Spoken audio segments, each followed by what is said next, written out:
Welcome back to the Ricky Mathews Show. Listen, we are very, very lucky to have leaders in the law enforcement community all across coastal Mississippi.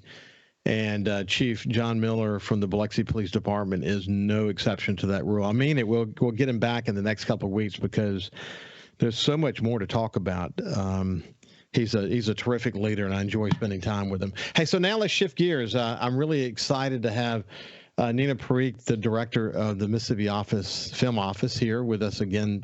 We've enjoyed spending time with her before. And Nina, when I look at your last name, do I say it right when I say Parihk? It's perfect. Yeah, I just wanted to make sure I was saying that right. I sort of remember it, but I just wanted to really make sure. Like going on in your office these days, we'll talk about the 50th anniversary of the film office and other things. But you know what's on everybody's mind today is a writer's strike. And I've been spending more time, I bet you have too, in artificial intelligence, in my case, maybe Chat GPT, and just trying to understand what it's all about. And I've done a lot of exploration over the last few weeks, and I'm literally blown away. So I can understand why the writers are deeply concerned about this, and I get it. I wonder how that's going to play out. Yeah, that's a great question. And it's not just the writers now, it's the actors too. So, their likenesses are being captured and then reproduced, and what does that look like for the future as well? They're standing firm against the studios at this point. It's been months now for the writers, and I think that this past Friday there were some discussions. So the studios finally came back and said, okay, let's talk, and the writers said, let's talk, but we don't have any results from that yet. It's certainly affecting people's livelihoods across this country because projects are not moving forward. They're on hold. Here in Mississippi, right now, it's not affecting us too greatly at the moment, but we do have projects that would have probably been in pre-production at this point had it not been for the strike. So they say that they'll be able to move forward. And these aren't studio movies, so they should be okay. They're independent movies, and seemingly will get waivers from SAG, the Screen Actors Guild, to be able to move forward.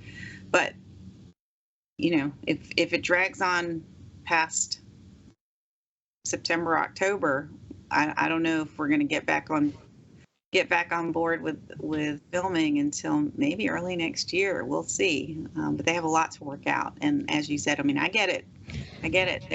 Their creativity and the talents that exist both in the writing and the acting worlds are threatened here with computers.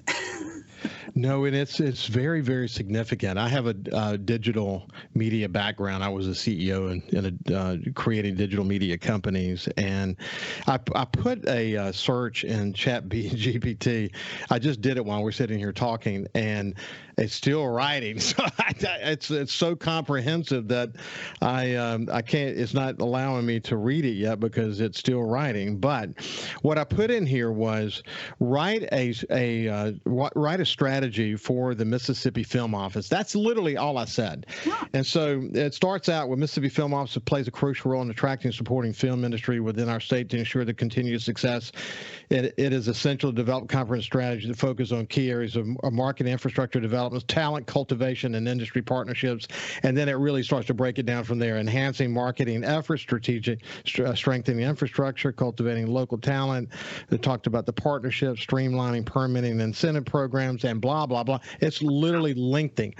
All I did was put in that one query, write a strategy for it, and it wrote it. Why would anybody start from scratch anymore? Because you get this ability to build something. You can tailor this, but it takes you all the best thinking in the world. It brings it back to you in a way that says, here's the way it will work. And gosh, I don't know how they're going to sort through it. I swear I don't know how they're going to sort through it. It's so complicated, isn't it? It is. It really is. That's really cool and really scary all at the same time, what you just did. I haven't really played with Chat GPT much, but I've seen other people do it, and It's immediate. I mean, you just It is, and let's look at and it. it's. I mean, if you read that back, you know, if somebody else sent that to me and said, "Is this your strategy, or is this a description of what your office does?" Yeah. Okay, listen. Let me just because I know it's intriguing for people who are listening. Under cultivating local talent, it says establish partnerships with local university, colleges, and vocational schools to develop film-related educational programs, internships, and apprenticeships. Encourage the growth of local talent by providing grants, scholarships, and mentorship opportunities for inspiring filmmakers, actors, and crew members. Organize workshops, seminars, networking events to facilitate knowledge sharing and skill development within the local film industry. It just goes on from there, and literally, it gave it back to me in a microsecond. Yeah. So it's going to make the world, it's going to make all of us smarter. And, you know, whereas we used to go to Google and search and have to put it all together, it's doing that for us now. And it's giving it back to us in unique words that are now ours. I said the other day, I put in there, I said, write a song about the Mississippi Delta and the Delta mud and how much fun it is. And literally it wrote a rhyming song about the Mississippi Delta and getting stuck in the mud and how much fun it is, and has choruses and rhymes. And I don't, you know, this is just the beginning, though. Our world will never change. It'll never be the same again. No, it won't. My hope is that we use that as a starting point and not the only thing that I know defines what we say and do. I mean, I have seen examples of me getting emails from people that were clearly not written by them because I know their voice. So it's really interesting. I know. I can't even imagine what this is like for teachers. Okay. Listen to this. Can I make this strategy mine? I'm asking, can I make this strategy mine? And it says, of course, feel free to adapt and personalize the strategy to align with your specific objectives, tailoring the strategy and blah, blah, blah, blah. It will be, this belongs to you. It's yours. So, and then watch this. This is interesting. Watch this. Thank you. I'm saying this like I'm dealing with a person. And again, let's see. You're welcome. If you have any more questions or need any further assistance, feel free to ask. Best of luck as you're on your work in the Mississippi Film Office. Well, I'll say this related to that. We have an event coming up at the end of August 25th and 26th, and it is our Film Summit. So we host this every 3 to 4 years, and it's an opportunity for us to have some professional development for the people in our industry, students, emerging filmmakers, networking, and then just inspiration as well. One of the workshops our panel discussions we'll have is on emerging technology, which would include AR, VR, AI, which might include ChatGPT.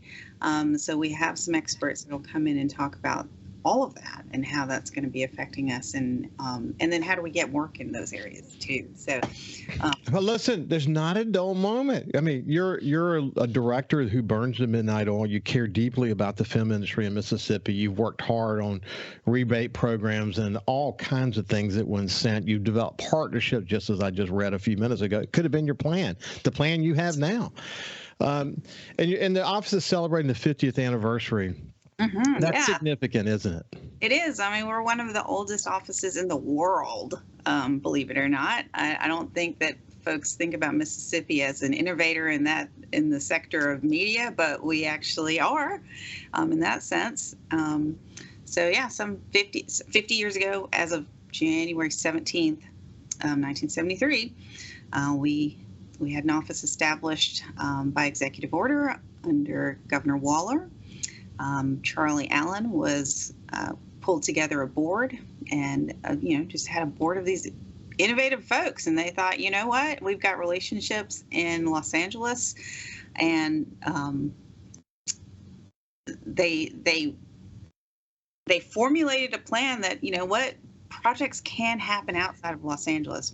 Equipment can move. What if we could use the real locations as rather than a studio set?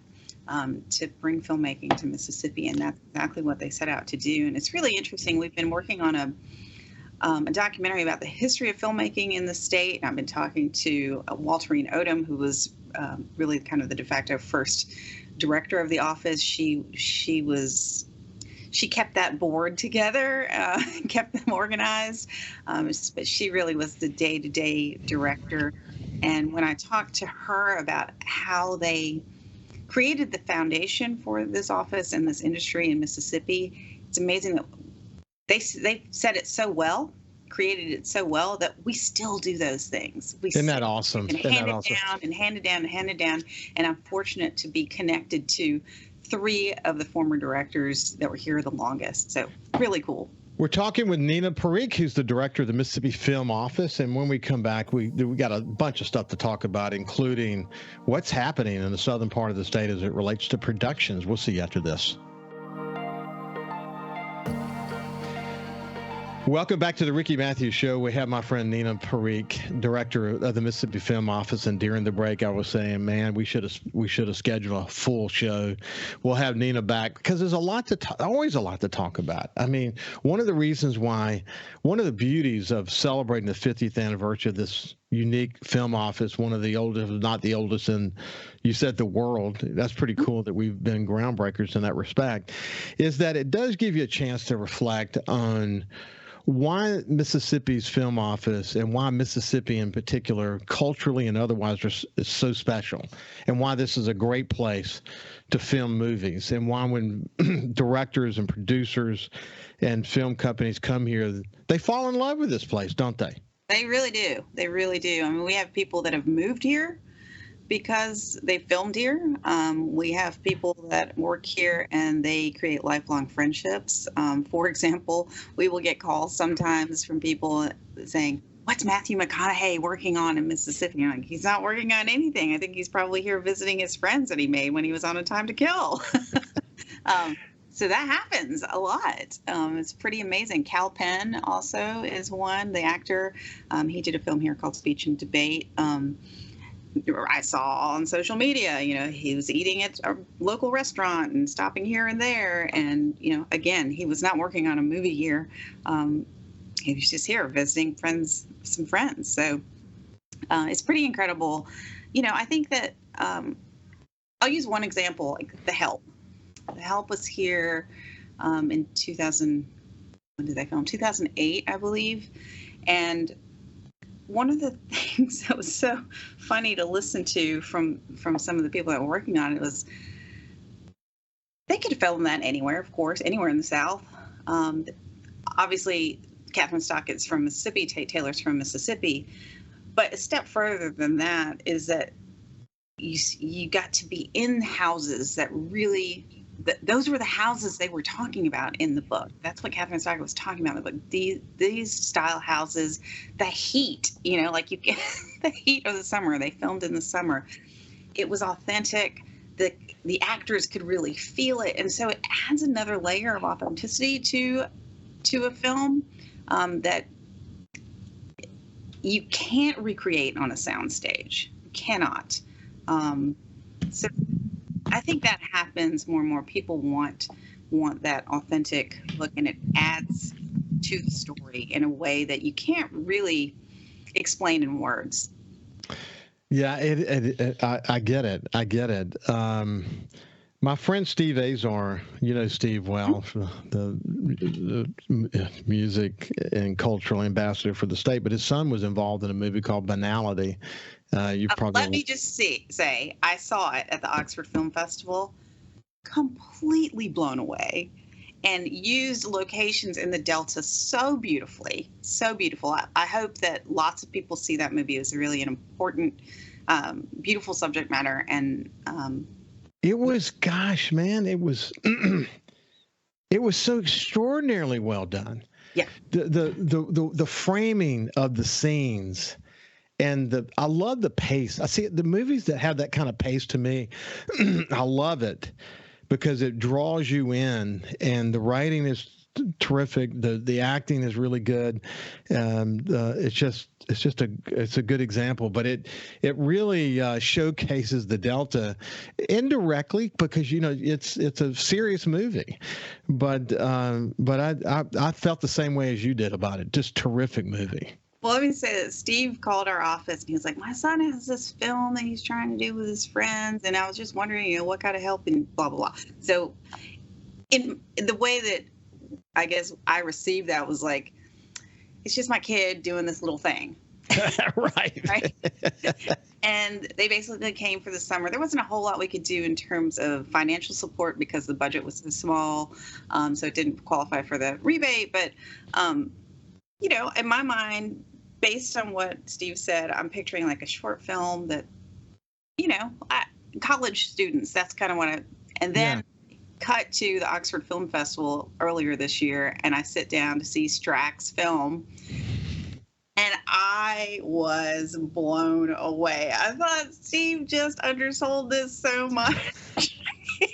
I know. Hey, listen, Strack also did a documentary called There's Something in the Water about Steve's work with the Kingsmen, who, as you know, are really important. They used to back up B.B. King's band, but a time they spent up at the Blues Club there in Indianola, and it's extraordinarily well done. I mean, there is something in the water, and the whole the whole documentary is about that. And you could tell that Strack was super talented when he did that. Yeah, and now you see Banality, and you see, my goodness, man, this kid is off the charts. Oh yeah, he's definitely an artist for sure. He got tremendous all the creative energy from his dad, and I suppose his mom as well.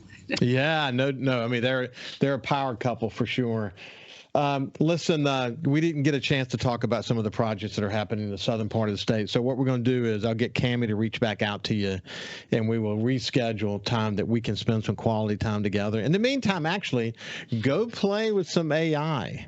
Let's talk about some of your observations about that when we come back the next time we talk. I'm going to use it to build my intro for our panel about emerging technologies at our summit. You're going to be blown away. You'll be prepared. I can tell you that. This is Nina Parihk, who's the director of the Mississippi Film Office and a good friend of the show. I look forward to chatting with you again soon, Nina.